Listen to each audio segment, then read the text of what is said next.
High all, welcome to our channel turning BSc. അപ്പം നമ്മൾ ഇന്ന് പഠിക്കാനായിട്ട് പോകുന്നത് 8ാം ക്ലാസ്സിലെ ബേസിക് സയൻസിലെ ഒരു ചാപ്റ്ററായ രാസമാറ്റങ്ങളാണ്. കെമിസ്ട്രിയുമായി ബന്ധപ്പെട്ടൊരു ചാപ്റ്ററാണ് രാസമാറ്റങ്ങൾ. ഓക്കെ, അപ്പോൾ നമുക്ക് പതുക്കെ സ്റ്റാർട്ട് ചെയ്യാം. ഓക്കെ, നമുക്ക് ആദ്യം ഇതിൻ്റെ ഇൻട്രഡക്ഷനൊക്കെ ഒന്ന് പറയാം അല്ലേ. ഓരോ ദിവസവും നമുക്ക് ചുറ്റും എന്തെല്ലാം മാറ്റങ്ങളാണ് നടക്കുന്നത്, എന്തൊക്കെ മാറ്റങ്ങളാണ് പട്ടികയാക്കാൻ കഴിയുന്നതെന്നാണ് പറഞ്ഞിരിക്കുന്നത്.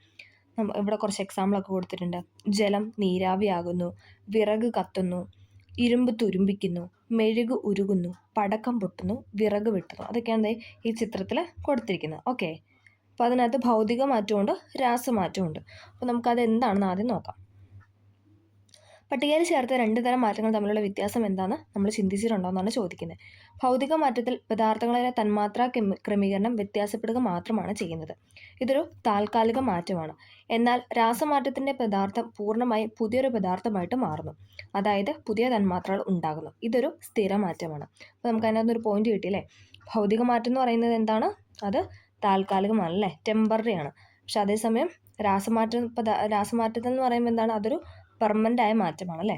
ഭൗതിക മാറ്റത്തിൽ തന്മാത്രാ ക്രമീകരണത്തിലെ മാറ്റം മാത്രമാണ് നടക്കുന്നത്. അതിനാൽ ഇതിനെ പഴയ അവസ്ഥയിലേക്ക് എളുപ്പം മാറ്റാനായിട്ട് കഴിയും. രാസമാറ്റത്തിൽ പുതിയ തന്മാത്ര രൂപപ്പെടുകയാണ് ചെയ്യുന്നത്. അതുകൊണ്ട് നമുക്കത് പഴയതുപോലെ ആക്കാനായിട്ട് സാധിക്കത്തില്ല.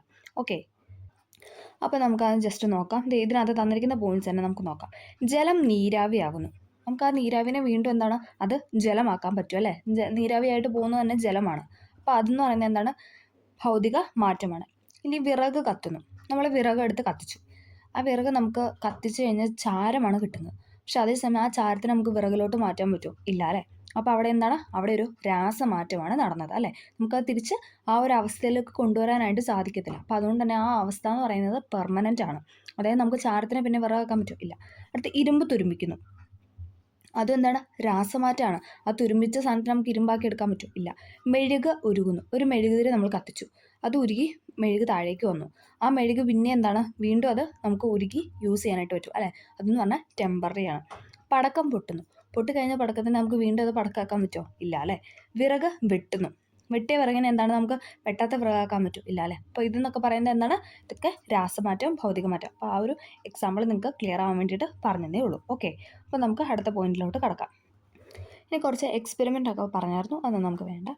അടുത്താണ് താപം പുറത്തുവിടുന്ന രാസപ്രവർത്തനങ്ങളെ താപമോചക പ്രവർത്തനങ്ങൾ അഥവാ എക്സോതെർമിക് റിയാക്ഷൻ എന്നും താപം ആഗിരണം ചെയ്യുന്ന രാസപ്രവർത്തനങ്ങളെ താപ ആഗിരണ പ്രവർത്തനങ്ങൾ അഥവാ എൻഡോതെർമിക് റിയാക്ഷൻസ് എന്നാണ് പറയുന്നത്. അതായത് താപം ആഗിരണം ചെയ്യുകയാണെങ്കിൽ എന്താണ്? അത് താപ ആഗിരണ പ്രവർത്തനങ്ങൾ അഥവാ എൻഡോതെർമിക് ആയിരിക്കും. ആഗിരണം ചെയ്യുവാണെങ്കിൽ അത് എൻഡോതെർമിക്കും. ഇനി എന്താണ്? താപം പുറത്തു വിടുവാണെങ്കിൽ അത് എക്സോതെർമിക് റിയാക്ഷനും ആയിരിക്കും. ഓക്കെ, ഇവിടെ ഒരു എക്സാമ്പിളൊക്കെ കൊടുത്തിട്ടുണ്ട്. ഭൂമിയിലെ ജീവൻ്റെ നിലനിൽപ്പിന് ആധാരമായ രാസപ്രവർത്തനമാണ് പ്രകാശ സംശ്ലേഷണം അല്ലേ. പ്ലാന്റ്സിൻ്റെയൊക്കെ അല്ലേ. അപ്പോൾ പ്രകാശ സംശ്ലേഷണം, ഈ പ്രവർത്തനത്തിൽ പ്രകാശം ആഗിരണം ചെയ്യുക അല്ലേ. അപ്പോൾ ആഗിരണം ചെയ്യുവാണ്. അപ്പോൾ അതെന്താണ്? അതെന്ന് പറയുന്നത് എൻഡോതെർമിക് റിയാക്ഷൻ ആണ് അല്ലേ. അപ്പം അതിൻ്റെ എക്സാമ്പിളും സമവാക്യമൊക്കെയാണ് ഇവിടെ കൊടുത്തിരിക്കുന്നത്. പ്രകാശ സംശ്ലേഷണം ജീവമണ്ഡലത്തിന് പ്രധാന രാസപ്രവർത്തനം. നമുക്ക് നോക്കാം. ഭൂമിയിൽ ജീവൻ്റെ നിലനിൽപ്പിന് ഹരിതസസ്യങ്ങൾ അത്യാവശ്യമാണല്ലോ. പ്രകൃതിയിലെ ആഹാര നിർമ്മാണശാലകളാണ് ഇലകൾ.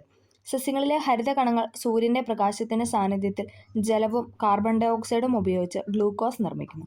ഈ ഗ്ലൂക്കോസാണ് അന്നജമായി മാറി ഇലകളിലും പഴങ്ങളിലും കിഴങ്ങുകളിലുമൊക്കെ സംഭരിക്കപ്പെടുന്നത്. ഈ രീതിയിൽ ഗ്ലൂക്കോസ് നിർമ്മിക്കാൻ ഹരിതസസ്യങ്ങൾക്ക് മാത്രമേ സാധിക്കൂ. ഒന്നും കൂടെ പറയാം. ഭൂമിയിലെ ജീവൻ്റെ നിലനിൽപ്പിന് ഹരിതസസ്യങ്ങൾ ആവശ്യമാണ് അല്ലേ. ഹരിതസസ്യങ്ങളിലല്ലേ ഫോട്ടോസിന്തസിസ് നടക്കുന്നത്. പ്രകൃതിയിലെ ആഹാര നിർമ്മാണശാലകളാണ് ഇലകൾ എന്ന് പറയുന്നത്. സസ്യങ്ങളിലെ ഹരിത കണങ്ങൾ സൂര്യൻ്റെ പ്രകാശത്തിൻ്റെ സാന്നിധ്യത്തിൽ ജലവും കാർബൺ ഡൈ ഓക്സൈഡും ഉപയോഗിച്ച് ഗ്ലൂക്കോസ് നിർമ്മിക്കുന്നു. എന്നിട്ട് എന്താണ്? അവർ ഓക്സിജനാണ് പുറത്തു വിടുന്നത്. ഓക്കെ, ഈ ഗ്ലൂക്കോസാണ് അന്നജമായി മാറി ഇലകളിലും പഴങ്ങളിലും കിഴങ്ങുകളിലുമൊക്കെ സംഭരിക്കുന്നത്. ഈ രീതിയിൽ ഗ്ലൂക്കോസ് നിർമ്മിക്കാൻ ഹരിതസസ്യത്തിന് മാത്രമേ സാധിക്കത്തുള്ളൂ. ഓക്കെ, ആ ഒരു പോയിൻ്റാണ് പറഞ്ഞു വെച്ചത്. ഇനി ഇവിടെ ഒരു ബോക്സ് ഉണ്ട്. മിന്നാമിനിങ്ങെ മിന്നുന്നതിൻ്റെ. നമുക്കറിയാമല്ലോ മിന്നാമിനിങ് ഒക്കെ അല്ലേ. നമ്മൾ ഇപ്പോഴും കാണുന്നൊരു കാര്യമാണല്ലേ. മിന്നാമിനിങ്ങിൻ്റെ ശരീരത്തിൽ നടക്കുന്ന രാസപ്രവർത്തന ഫലമായാണ് പ്രകാശ ഊർജം പുറത്തുവിടുന്നത്. മിന്നാമിനുങ്ങിൻ്റെ ശരീരത്തിൽ ലൂസിഫറൈസ് എന്ന എൻസൈമിൻ്റെ സാന്നിധ്യത്തിൽ ലൂസിഫറിൻ ഓക്സിജനുമായി ചേർന്ന് ഓക്സിലൂസിഫറിൻ ഉണ്ടാകുമ്പോഴാണ് പ്രകാശ ഊർജം ഉത്സർജിക്കപ്പെടുന്നത്. ബയോലൂമിനിസെൻസ് എന്നാണ് ഈ പ്രതിഭാസം അറിയപ്പെടുന്നത്. എന്താണ്? ബയോലൂമിനിസെൻസ്. ഓക്കെ. ഈ പ്രവർത്തന ഫലമായി ഉത്സർജിക്കപ്പെടുന്ന ഊർജ്ജത്തിൻ്റെ 95% പ്രകാശ ഊർജ്ജമാണ്. അല്ലേ? നമുക്കറിയാം പ്രകാശം പുറത്തു വിടുന്നുണ്ടല്ലേ? അതുകൊണ്ടാണ് മിന്നാമിനുങ്ങ് മിന്നുമ്പോൾ ചൂട് അനുഭവപ്പെടുന്നത്. മിന്നാമിനുങ്ങ് എന്താണ്? മിന്നുമ്പോൾ എന്താണ്? ചൂട് അനുഭവപ്പെടാത്തതെന്ന് പറയുന്നത് എന്താണ്? അത് പ്രകാശോർജ്ജം 95% എന്താണ്? പ്രകാശോർജ്ജമാണ് പുറത്തുവിടുന്നത്. ഓക്കെ. ഇനി ഇവിടെ വേറൊരു പോയിന്റ് കൊടുത്തിട്ടുണ്ട്, ഇലക്ട്രോലൈറ്റ് എന്ന് പറഞ്ഞിട്ടല്ലേ? നമുക്ക് എക്സാമിനൊക്കെ കാണുന്നൊരു പോയിന്റാണ് ഇലക്ട്രോലൈറ്റ്. വൈദ്യുതി കടന്നു പോകുമ്പോൾ രാസമാറ്റത്തിന് വിധേയമാകുന്ന പദാർത്ഥങ്ങളാണ് ഇലക്ട്രോലൈറ്റ് എന്ന് പറയുന്നത്. അതായത് വൈദ്യുതി കടത്തിവിടുമ്പോൾ രാസമാറ്റത്തിന് വിധേയമാകുന്ന പദാർത്ഥമാണ് electrolyte. Sodium chloride, copper sulphate, silver nitrate എന്നിവയെല്ലാം ഇലക്ട്രോലൈറ്റുകളാണ്. അതിൻ്റെ അർത്ഥം എന്താ? അതെല്ലാം വൈദ്യുതി കടന്നു പോകുമ്പോൾ എന്താണ്? രാസമാറ്റത്തിന് വിധേയമാകും. ഏതൊക്കെയാണ്? Sodium chloride, copper sulphate, silver nitrate.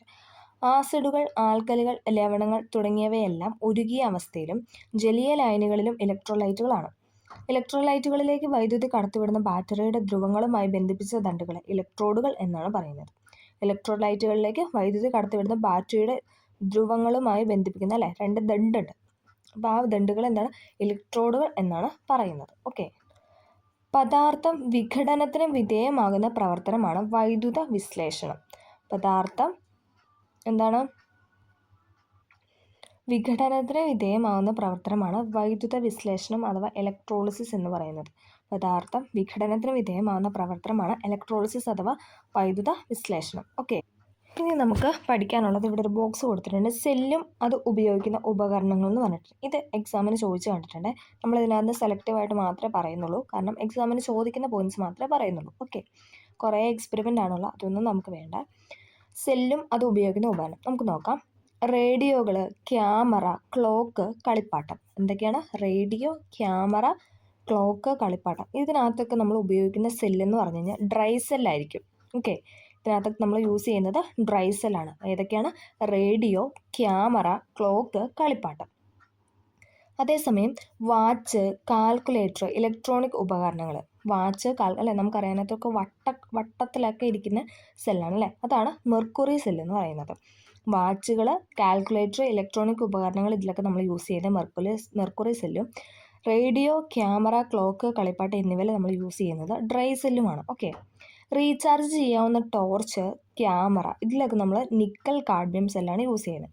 അതായത് നമുക്കറിയാം നമ്മളിങ്ങനെ കുത്തിയിട്ട് ചാർജ് ചെയ്യുന്നല്ലേ?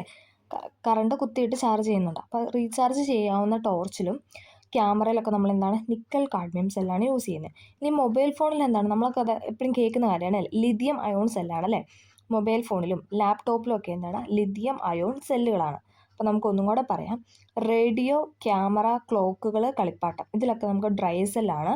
വാച്ച്, കാൽക്കുലേറ്റർ, ഇലക്ട്രോണിക് ഉപകരണങ്ങൾക്കകത്ത് മെർക്കുറി സെല്ലാണ്. റീചാർജ് ചെയ്യാവുന്ന ടോർച്ചിനകത്തും ക്യാമറയ്ക്കകത്തും നമ്മൾ നിക്കൽ കാഡ്മിയം സെല്ലാണ് യൂസ് ചെയ്യുന്നത്.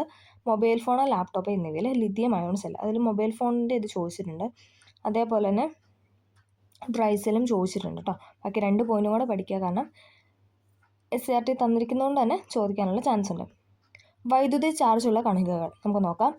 ലവണങ്ങളുടെയും ആസിഡുകളുടെയും ആൽക്കലിയുടെയും ലായനികളിൽ പോസിറ്റീവ് ചാർജുള്ള കണങ്ങളും നെഗറ്റീവ് ചാർജുള്ള കണങ്ങളും ഉള്ളതിനാലാണ് വൈദ്യുത രാസപ്രവർത്തനത്തിൽ അവ യഥാക്രമം നെഗറ്റീവ് ഇലക്ട്രോഡും പോസിറ്റീവ് ഇലക്ട്രോഡിലും സ്വതന്ത്രമാക്കപ്പെടും. നമുക്കറിയാമല്ലോ നമ്മുടെ ബാറ്ററിയുടെ ഒരു സൈഡിൽ പോസിറ്റീവ് ഉണ്ട്, ഒരു സൈഡിൽ നെഗറ്റീവ് ഉണ്ട്. ഇങ്ങനെയുള്ള കണങ്ങളുടെ രാസസൂത്രം പട്ടികയിൽ തന്നിരിക്കുന്നത് ശ്രദ്ധിക്കാനാണ് പറഞ്ഞിരിക്കുന്നത്. നോക്കിക്കേ, നമ്മളിപ്പോൾ കുറേ കാര്യങ്ങൾ പറഞ്ഞായിരുന്നല്ലേ. പോസിറ്റീവ് അയോണാണ് Na+, sodium, potassium, zinc, magnesium, calcium, copper. ഇതൊക്കെ എന്ന് പറഞ്ഞു കഴിഞ്ഞാൽ പോസിറ്റീവ് അയോണും. Chloride, carbonate, sulphate, nitrate, oxide, bicarbonate ഇതൊക്കെ എന്താണ്? നെഗറ്റീവാണ്. ഇതൊക്കെ വിട്ടു കൊടുക്കും അല്ലേ? അങ്ങനെ അതൊക്കെ നമുക്കിനി വരും ക്ലാസ്സിൽ പഠിക്കാം. ഓക്കെ. അപ്പം ഇതൊക്കെ എന്ന് പറഞ്ഞാൽ പോസിറ്റീവ് അയോണും മറ്റേ നെഗറ്റീവ് അയോണും ജസ്റ്റ് ഒന്ന് മനസ്സിലാവാൻ വേണ്ടി പറഞ്ഞു തന്നേ ഉള്ളൂ. ഓക്കെ. അപ്പോൾ നമുക്ക് ഇതിനകത്ത് വളരെ കുറച്ച് പോയിൻറ്റ്സ് മാത്രമേ ഉണ്ടായിരുന്നുള്ളൂ. കുട്ടി ചാപ്റ്ററാണ്, കുറേ എക്സ്പെരിമെൻ്റ് ആണ് കുട്ടികൾക്ക് മനസ്സിലാവാൻ വേണ്ടിയിട്ട്. അവരോട് സെല്ലിൻ്റെ ഇതും എന്താണ് ആ ഒരു കറണ്ട് പോണ ഫ്ലോയും ഒക്കെ കാണിക്കാനായിട്ട് പല എക്സ്പെരിമെൻ്റാണ് ഇതിനകത്ത് പറഞ്ഞിരിക്കുന്നത്. അപ്പോൾ ഇത്രയേ ഉള്ളൂ. അതിനകത്ത് ഏറ്റവും ഇമ്പോർട്ടൻ്റ് ആയ കാര്യങ്ങൾ ഈ ബോക്സിൽ തന്നിരിക്കുന്ന നമ്മൾ പറഞ്ഞ കാര്യങ്ങൾ മാത്രമേ ഉള്ളൂ. അപ്പോൾ അതെല്ലാവരും ഒന്ന് പഠിക്കാനായിട്ട് ശ്രമിക്കുക. 8ാം ക്ലാസ്സൊക്കെ ആയതുകൊണ്ട് തന്നെ കുറച്ചേ ഉള്ളൂ ചാപ്റ്റേഴ്സൊക്കെ. നമുക്ക് 9ലോട്ടൊക്കെ വരുമ്പോഴാണ് ഇത് നമ്മൾ ഡീറ്റെയിൽ ആയിട്ട് പഠിക്കുന്നത്. ഓക്കെ. അപ്പോൾ നമുക്ക് അടുത്ത ക്ലാസ്സിൽ കാണാം. Okay, thank you.